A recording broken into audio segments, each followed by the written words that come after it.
नमस्कार साथियों, पिछले 3-4 दिन से मेरे ऊपर बहुत अनगिनत टिप्पणियां भी हो रही है और मुझे गलत ठहराने का प्रयास किया जा रहा है और काफ़ी लोग लगे हुए हैं कि भाई इसको दबा दिया जाए।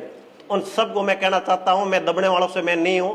अगर मैं सत्य का साथ दे रहा हूं, मैं हमेशा सत्य के साथ हूं और मैंने पहले दिन से ये चीज़ कही थी कि आत्महत्या किसी समस्या का स्थायी समाधान नहीं है। आज भी मैं यही चीज बोल रहा हूं, आत्महत्या किसी समस्या का स्थायी समाधान नहीं है, आत्महत्या करना ही गलत है।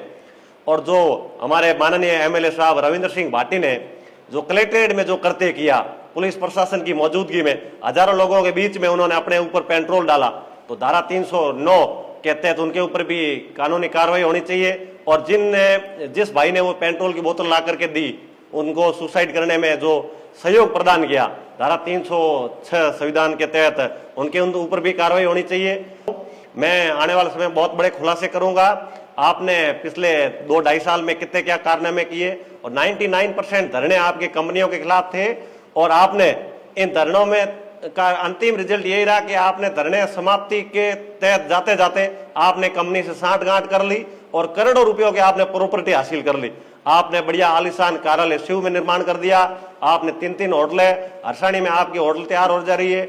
आपकी जमीन बाड़मेर में जमीन, उसी जमीन के ऊपर 10 करोड़ के आसपास के बंगले की रूपरेखा, बहुत सारे मेरे पास में तथ्य मौजूद है और मैं एक दिन इन तथ्यों के साथ आपके खिलाफ मैदान में उतरूंगा और मैं डर कर भागने वालों से मैं नहीं हूं। आप मुझे कितनी भी धमकियां दिलवा दो, कितना भी आपने भले आपने कई सारे कॉल भी करवा दिए, मुझे जान से मारने का प्रयास हो रहा है, लेकिन मैं जाट के घर जन्म लिया मैंने और अरमान बेनीवाल का मैं सैनिक हूं। मैं उन दबने वालों से नहीं हूं और ना मैं कभी झुका हूं और ना झुकूंगा।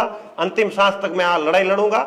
आपने रामचरित मानस की कसमें खाई, आपने भगवत गीता को हाथ में लिया, आपने मठ में जाकर के कसमें खाई, आपने कहा हूं दबाई टेबल बजाए और छुटकियों में काम कराई और आपके झूठे वादे, और जनता आने वाले समय में इन सब का एक्सपोज करेगी।